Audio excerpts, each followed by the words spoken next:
All righty.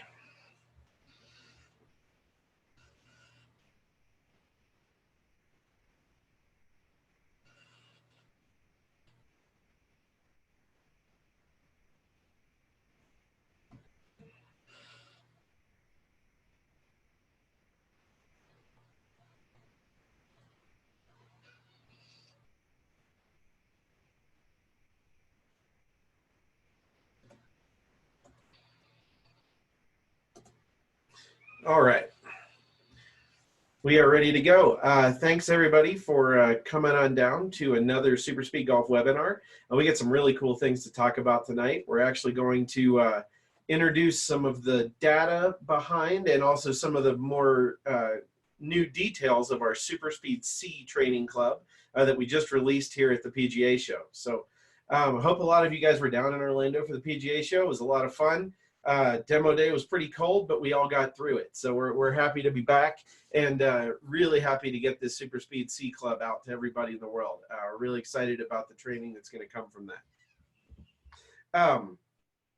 So just so you know, if you have any questions during the course of the webinar, we're not going to stop as they come. What we're going to do instead is we're going to kind of catalog those questions, and then we're going to answer a bunch of those at the end. So please type your questions in chat. We'll try to get as many of those as we can, and we'll kind of pin those in just so that we can see some of those new questions that come up, and we'll hopefully answer everything that you guys have questions about the SuperSpeed C Club here at the end. So the way I want to start this tonight, though, is just with a little background on some of the big picture, the comprehensive nature of all the things that we're doing from a speed training standpoint with SuperSpeed, and kind of show you how the SuperSpeed C Club fits into that mix. So I'm going to share my screen here real quick. And we're going to get started. So the big question that we try to answer here at SuperSpeed is looking at everything that affects how far a player hits a golf ball. And there's a lot of different categories here that we can go into. The first one, and we've been over some of this information in previous webinars, but I think it's very helpful to tie this into how we kind of introduce the SuperSpeed C Club. One of the big ones that we talk about is the physical. Obviously, this is a lot more than just how strong a player is. This also has to do with functional mobility, stability, how that player works through range of motion, a lot of different motor control elements, and just making sure the right muscles in the body are firing during the motion of the golf swing. Physical is a big piece, though. I think this is one that a lot of people overlook and can be a major factor in how far a player can hit a golf ball. The one that, a lot of us as, golf professionals and coaches and just, complete, I say golf nuts out there don't overlook generally is the mechanical. Now, mechanics we can talk in a lot of different ways about mechanics of the golf swing. I like to look at this in a broad level topic.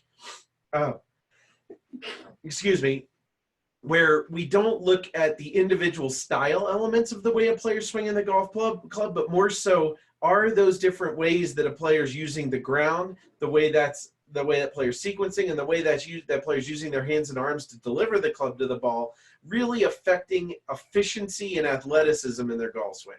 And I think we can look at a lot of modern golf mechanics as actually, I would say, purposely trying to slow people down in some ways, and in the effort to create better control. Well, I think we can look at everything and analyze mechanics out of these three, and we've looked at what some of our SuperSpeed training will affect in these different areas, and I think there's a lot of cool information there. But mechanics are a major thing that helps look at how far a player is going to hit a golf ball.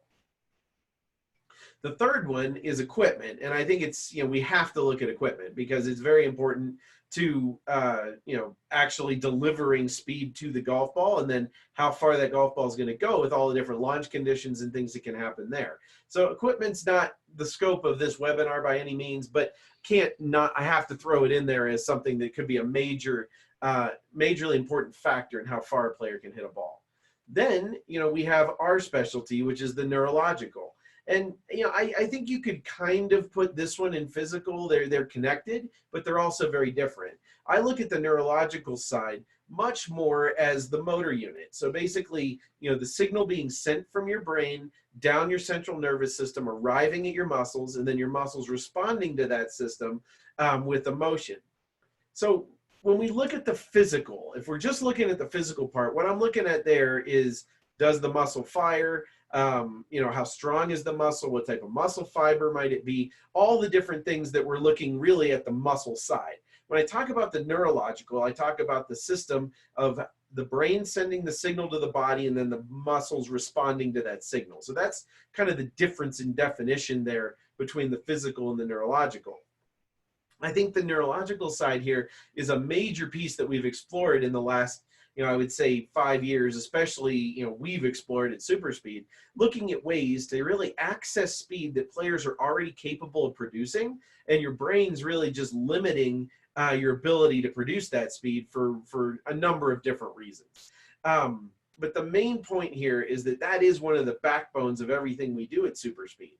Now, what we've also done with a lot of the training protocols, aside from just this neurological element of overspeed training, you know, and again, define overspeed training as making your body move faster than it normally does during something it already knows how to do in order to increase the expected neuromuscular response in your body.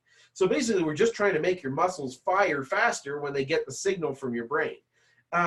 There's other things, though, that we have sprinkled into the protocols that affect speed and power in pretty major ways. You know, so it's not all just direct brain training, even though a lion's share of what we're doing is. You know, one of the things that we do is all the non-dominant training. The non-dominant training, we're starting to see more and more data showing that that has huge implications on rotational sequencing and your ability to create rotational speed jumps and angular velocity between the segments of your body. You know, obviously it's also something that's going to affect the physical, because it's very good to get the right muscles firing and, you know, making sure those muscles are, you know, active and whatnot in the two different sides of your body, something a lot of golfers haven't done. But the non-dominant training is a major piece that's not directly this overspeed training concept. Another one that we do is something called PAP training. And that's basically like trying to activate muscles before we try to perform an action. In this specific example, because that's something we're going to talk about more here in a second, in this specific example of PAP training, we're trying to very quickly, before the motion happens, try to activate something. So it's not like a preparation phase. It's more like what this athlete's doing, where they're jumping off a box, trying to increase vertical jump and jumping right back up in the air to create as much additional power there, because they're kind of preloading, pre-activating those muscles. That's also sprinkled into all of our current training. And you've seen this on our website. These are our normal overspeed training protocols. They function with 5 different levels, plus a few advanced speed development protocols to target some of those mechanical elements. We've also shown you our cycles of training, where we're going to see a jump right off the bat, then a normalization phase, then a plateau, and then that pattern repeating over time. All of this is our traditional overspeed training pieces now. So now what I want to talk about is a couple of the new things that are coming. One of them is something we call overload training. So we just had a great study completed in Virginia, actually, with one of our baseball partners. In this study, we basically looked at, you know, are there better ways to incorporate overspeed training into an overall training regimen for an athlete to get even bigger results? Now, again, let's define these things first. Let's define overload training as using heavier objects in a motion that's not, you know, a specific motor program to increase just general motor unit activation. So I would call this like overload preparation training. So this is going to be using heavy weights. In the study that we were looking at, we were doing things like squats, deep squats, lunges, like slams with a medicine ball, different types of activities like that that did involve using load or using weight and trying to make it move faster so we can actually activate more of these motor units in our body. Because you don't just have one for each different segment, there's millions. So the more we can get going, the more potential we have for speed and power. Now, in order to do this, you got to lift heavy stuff. So that's always a piece of the equation here, you know, for players. And we need to make sure that every athlete safely can lift the weight or do the motions that we're doing. It's actually one of the main reasons we've never released any specific exercise content for people, is that, it's very important before you start an exercise regimen where you're lifting a lot of load, that you definitely get checked out physically to make sure you're going to be able to do that safely and without injury. But one of the really cool things about this is that we found during this study that, average in baseball over the studies we've done of increased gains in bat speed was somewhere around 6.5 to 7% on average. This study, through all the people in the class, they actually averaged over a 10% gain by doing a process of warm up, which we obviously recommend, then overload preparation training, and then doing the overspeed training protocols as we prescribe on our website. So more study is coming. We're doing some of these in the golf world now. We also will look at this a little bit on the tennis side, but the initial results are showing that if we can add in some of that preparation phase, we can see even bigger gains in swing speed than we do just by doing the overspeed training on their own. We look at that more of like a good, better, best kind of scenario, right? Like, you're still gonna get gains if you pick up overspeed training and go out and use it, but we might be able to find some ways to even optimize that further. So here's some of the differences between these types of training. With overspeed training, we want motor program specific. We're focusing on lightweight objects moving as fast as possible. We're trying to increase that response speed to the motor pattern, and we're usually working light to heavy whenever we're using these training systems. Overload training would be the opposite in many ways. We're not really focused on the specific motor program, just general motor unit activation. We want to move as much load as possible, so we're using heavier weight. We're trying to increase muscle activation and motor unit activation, and we always do that with like heavy items, and then probably do lightweight overspeed training afterwards. Think of it as just essentially like we're priming the system to be able to gain as much speed as possible. Now, the next one, and this is the one we advertise for today primarily, is counterweight training. So this is actually a completely separate thing to either of these. So it's different than overspeed training. It's different than overload training. It's actually a process of basically changing the physics of a motion that you already know how to do, so that we can increase neuromuscular response speed for a portion of the motion. So, essentially what we're doing here in the golf swing, with our SuperSpeed C club, is because we have a significant counterweight in the back end of this grip, and the player's gripping below that counterweight, this changes the balance point of the golf club a lot, which changes the MOI of the golf club a lot, but it also does something else really cool, and that's that as the club starts to release, that counterbalance portion of this actually allows for much faster acceleration in the release speed of the golf club, and that in turn results in a lot faster ability for the club, for the hands and arms to increase angular velocity down through impact as well. So those are kind of the big things in this, is it's more targeted at that area right around impact of the swing, and it's targeting getting the hands and arms moving faster and allowing the golf club to release faster once it starts. And these are all things that we're seeing on average about an additional 4% gain in swing speed, even with players that have been doing our normal overspeed training protocols for multiple years. So it's a really cool thing that we have coming out.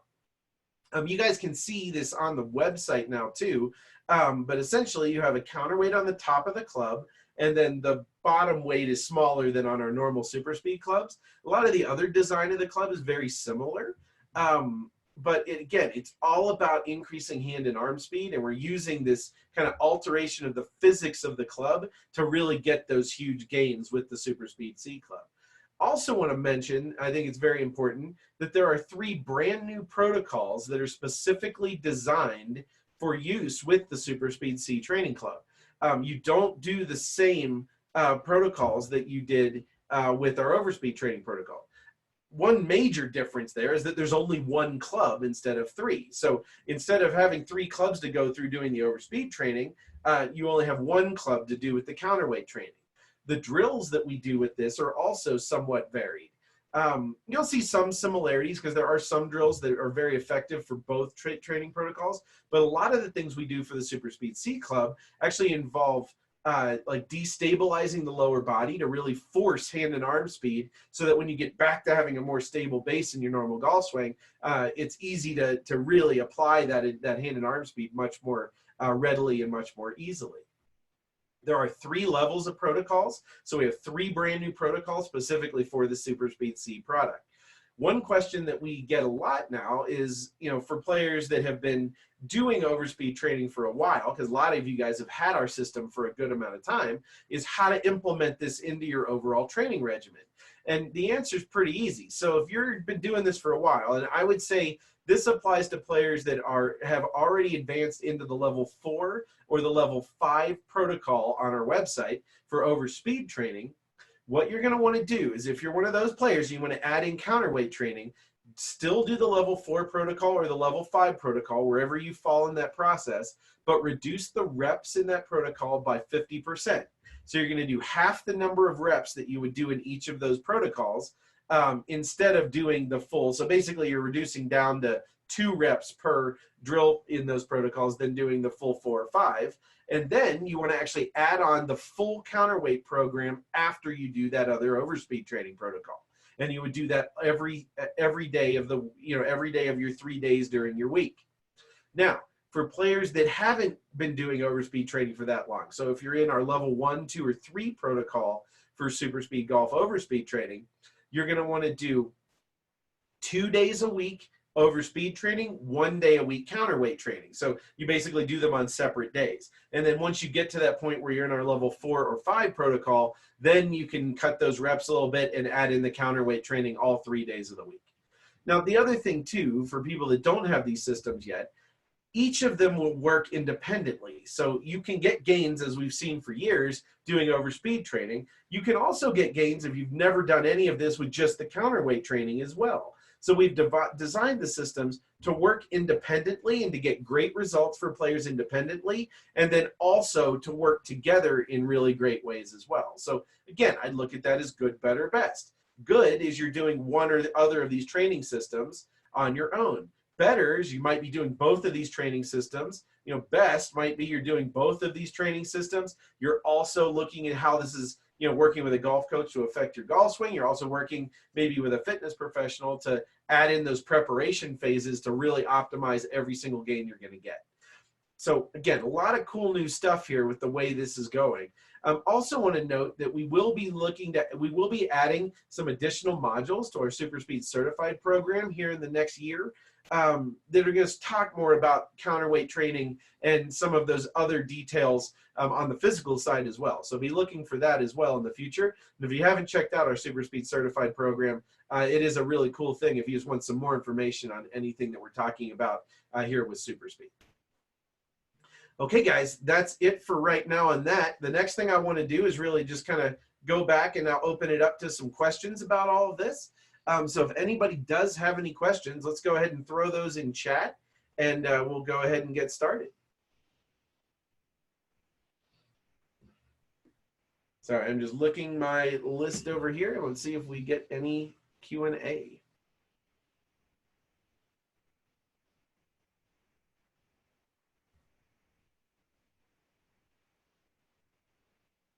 Okay, we're going to give it just a couple more minutes here. I know we threw out a lot of information to everybody there. If you do want to ask any questions, though, before we sign off for the evening, go ahead and in the Q&A panel, just go ahead and type in what you'd want or in chat. All right, here we go. We got one. Is the overall club weight the same as a regular golf club? Yes. So I think this is from Greg. Greg, yes, the overall club weight is the same. It's about the same as a normal weighted driver. Now, the point being there is because it's so significantly counterweighted, the MOI of that club has changed so significantly, though, that from a resistance standpoint, it will be different than your golf club. So the overall weight on the C club doesn't make as much difference as when we're taking a look at these overspeed trading products. Okay, next one here.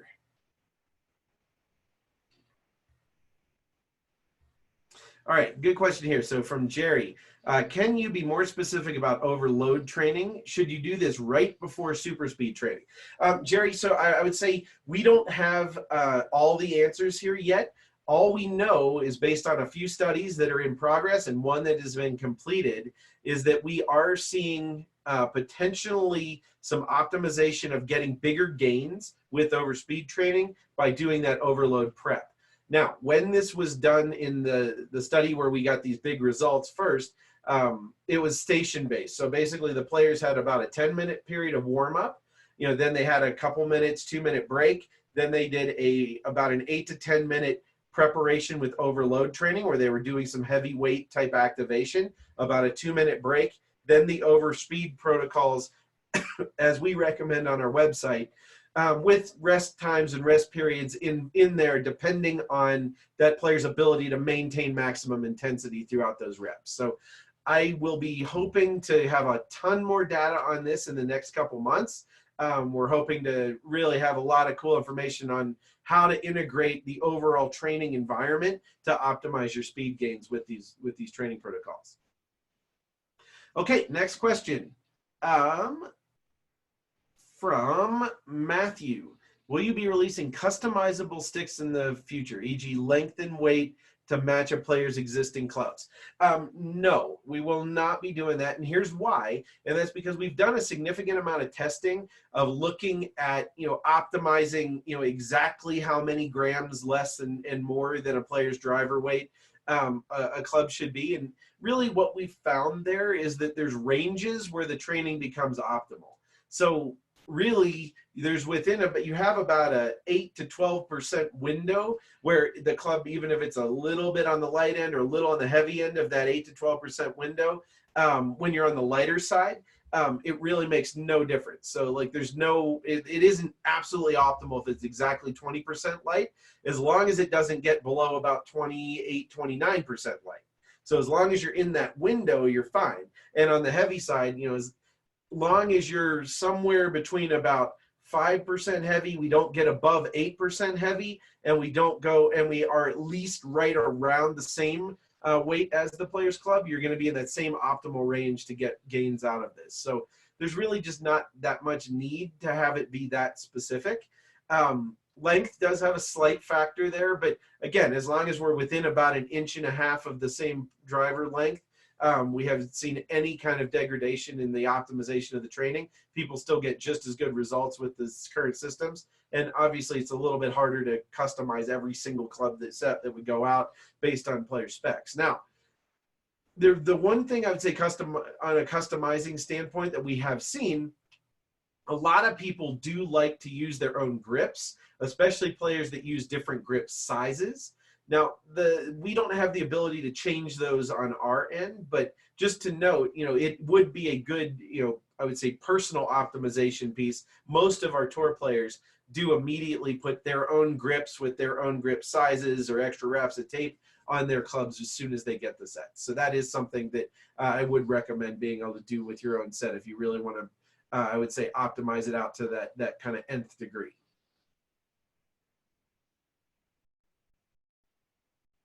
Okay, got another one here from I got another one here from another Greg. How do you learn lag from SuperSpeed training?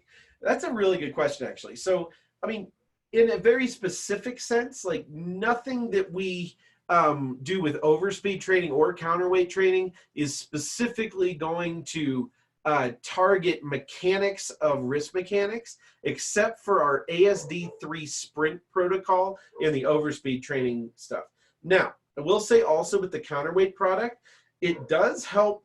Many players have reported that because of that counterweight being behind their hands as they start their downswing, it does give them a great feel or sensation for wanting to downswing load the club better or lag the club better. So there is that a lot of players have felt. But, on specific mechanics arm, the drills that we do, the sequencing drills like step change of direction, like that sprint protocol, those type of drills are, drills that help work on sequencing that will affect lag and wrist mechanics in the swing positively. So I would say that there are some things there that are kind of hidden throughout the protocols, but overspeed training in its purest form or counterweight training or overload training, none of those are really things that specifically work on mechanics of the golf swing like lag.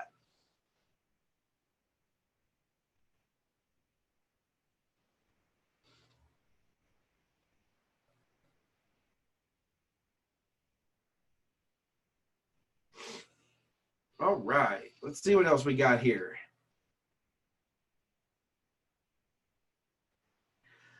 Oh, this is a cool one. So, have you gathered data regarding angular velocity for different levels of players? And can you confirm 4% with just speed stick training?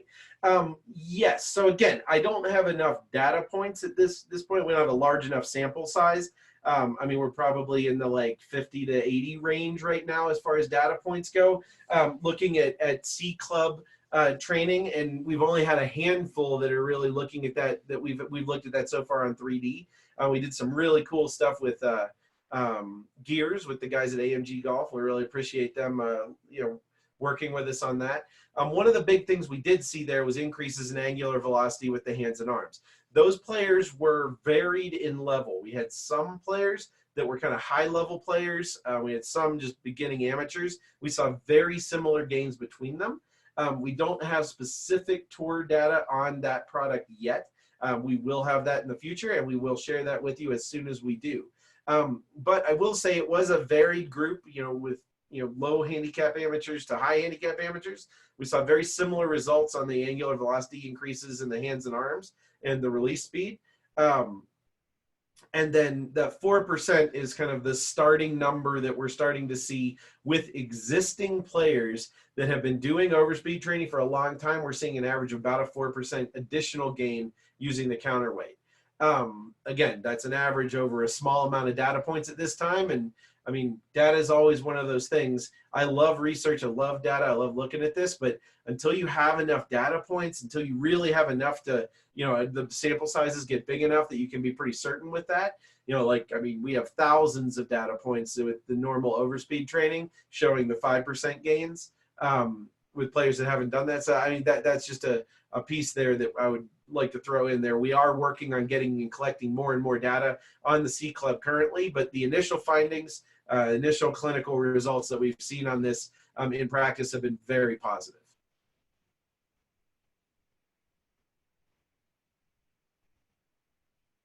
All right, just scrolling down here a little bit. Is it possible for someone to begin with the C Club? Will they see any gain, or should they always be in addition to the overspeed training protocols? Yes, so a player could start with just the C Club. I think you're going to definitely see gains. We're very confident that if you pick up the C Club by itself and you go through that training protocols as we've prescribed, you're going to see an increase in swing speed.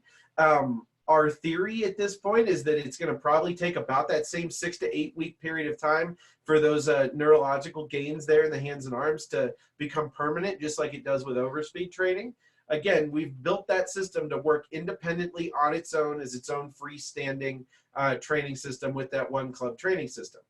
That being said, it's also proven pretty well now that if you pick up the overspeed training protocols in the 3 club set, you're definitely going to see about a 5% gain, and it's going to take about 6 to 8 weeks for that to become permanent. So we don't have a study yet. We're interested in seeing data, and we'll have them starting here very shortly, where we will have players that have never done either training before work on doing the 2 days a week, 1 day a week with the different sets. We're going to see what that yields.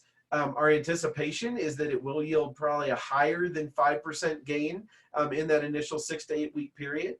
But again, we're still testing those theories, just testing, see exactly how that's going to work out in practical.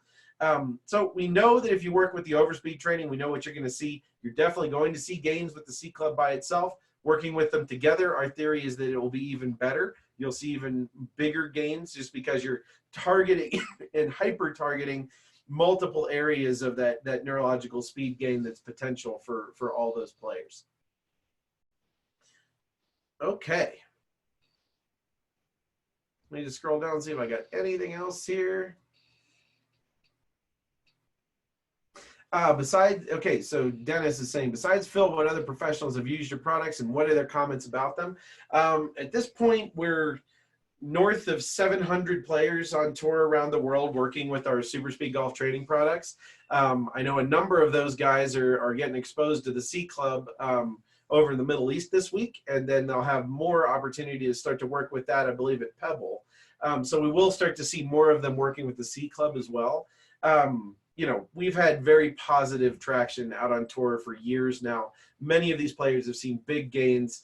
We have a lot of them that are, you know, actively working with this system, and it's become a part of their normal routine. So, you know, overall on the tour level, people have really enjoyed the training system, have gotten gains from it, and are continuing to use it. On the side of, we've also never endorsed any of those players that use our training system out on tour. They all have either just bought it themselves, got it from one of our tour reps, or have, you know, asked us for a set.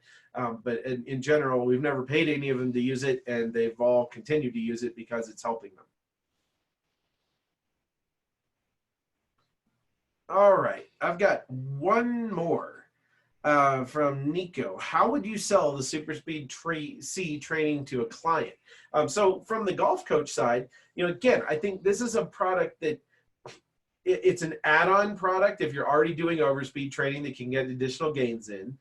I think you see those gains very quickly, just like you do with overspeed training. So, you know, you can show them, if they, you can test it in a lesson in 5 minutes, and if they get a gain, it's definitely something they need to be doing. So I think that's one part of that piece. It's just those live demos is very, very important. The other piece too, though, that we're starting to see with the C Club is there are a lot of players that, you know, hand and arm and upper body speed is one of the major power sources that they have, that, you know, they might not be physically able to use their lower body and big muscles of their body as efficiently as they used to. Maybe they're getting older, and the hands and arms are one of those main power sources those players have. So targeting those for training and speed gains is obviously an ideal thing to do, just because that's going to be an area where they can really see some big gains. Okay, guys, I think we're going to shut that down for now. We really appreciate everyone spending some time with us this evening. The video of this webinar will be available pretty soon after this. We'll post that on the website and all of our social channels. Again, we really appreciate everybody spending some time with us this evening. It's always fun to do these webinars. We really enjoy doing that as well. So thank you very much for coming. Stay tuned for announcements for our next webinars. We should be having those coming out here in the next couple weeks. We're very excited about a lot of things happening this year. And again, you know, hope everybody gets out there and starts bombing it off the tee.